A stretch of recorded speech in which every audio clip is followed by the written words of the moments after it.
Hello, I'm Anna. Have you ever really thought about the Earth? Like, do you wonder what's beneath us or what's in the center? How come we have mountains or such flat land?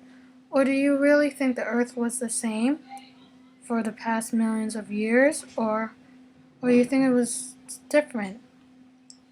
Or do you need help with geography on Canada's Geological History Unit? Well, I hope my PowerPoint can help you.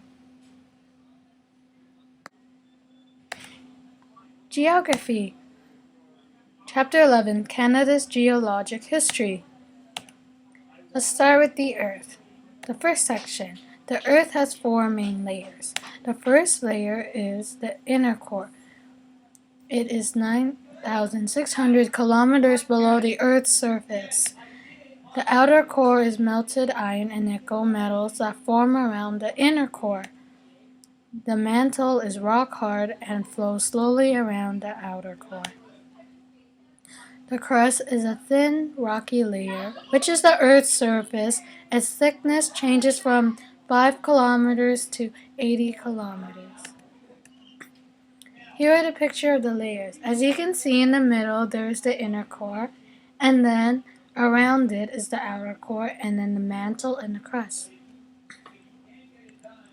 Okay, the geological era. The first era is the Precambrian, earliest life.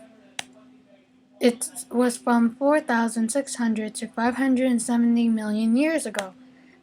The main geological events were that the Precambrian shields were formed, such as the Canadian Shield, the Brazilian Shield, the African Shield, and the Australian Shields.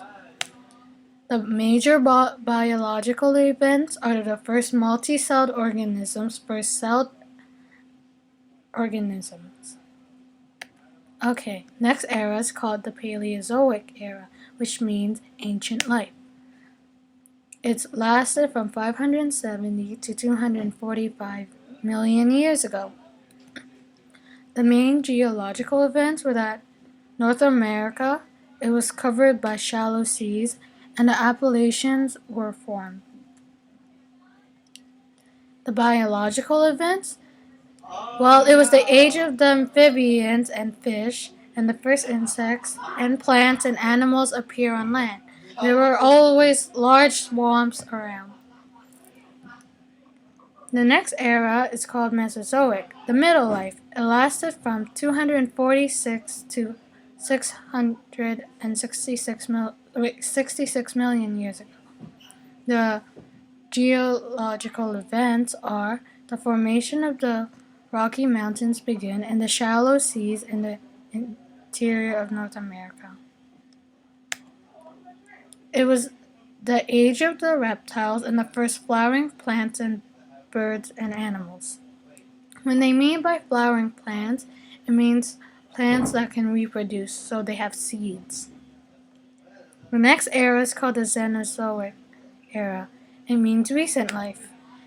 We're in it right now, so it was from 666 million years ago until whenever it will end. There must be like a major geological event and a biological event for it to end.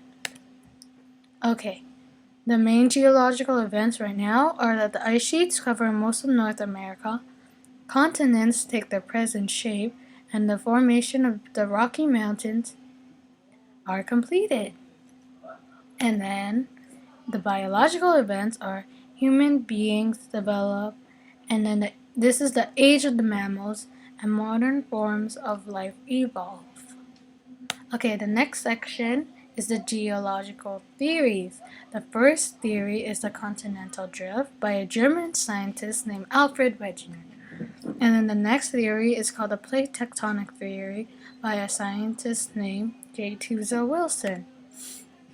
The Continental Drift. In 1915, Alfred Wegener came up with the Continental Drift theory. Alfred believed that the continents were once a supercontinent called Pangaea, which formed 300 million years ago. He had 4 proofs to back up his theory. Here's a picture of what he thinks it could have looked like. Okay, the 4 proofs are South America and Africa they fit like pieces. And then he found the same plants, animals, and fossils in Africa and South America. And how could they have the same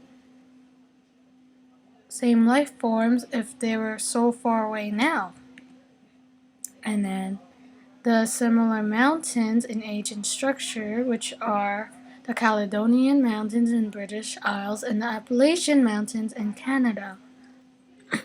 They are believed to form 300 million years ago, like Pangea. And they also found ice sheets that cover parts of southern Africa, India, Australia, and South America. It was believed it was formed 250 million years ago. Conclusion to the Continental Drift.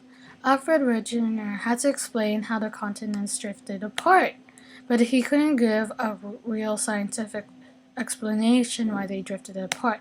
He just said that the continents drifted due to ocean currents, but according to the first section, we know that land does not float on water. So his theory wasn't proven. The next theory was the plate tectonic theory. In 1968, J. Teasdale Wilson came up with the plate tectonic theory. He described that the Earth's crust is made out of 20 plates. J. Teasdale Wilson he wanted to prove Pangea was real, but then he wanted to give a more reasonable explanation how they went apart. So he said that the Earth was made out of 20 plates, and he explained the convection currents which happen in the mantle cause the land to move, and over a period of time they have been placed in the original spots. Okay, the next section is folding and faulting. Folding is when rock layers move inwards, and faulting is when the rock layers move outwards. We'll start with folding. Folding is when rock layers slowly bend inwards over a long period of time due to high temperatures and pressure. The rocks can fold upwards, creating mountains, or they can fold downwards, creating a depression in the land, which usually ends up as a pond. Okay, folding upward and downward. Here's folding upward, a mountain, and downward, a pond. Faulting. Faults are cracks in bedrock. Convection currents cause stress on the land to make it move outwards. It takes long periods of time for this to happen. The types of faulting are: there is a single and double fault. Single fault is formed when there is one crack, or known also as a fault, in the land. The first piece of the land can move up or down, creating a cliff. Double fault is formed when there are two cracks, also known as faults, in the land. The middle piece can move up, creating a plateau, or the middle piece can also move down, creating a rift valley. Single and double fault. Here are pictures: a single fault and a double fault. The rock cycle is the next section. First, it starts with magma, then cools and hardens, which becomes igneous rock.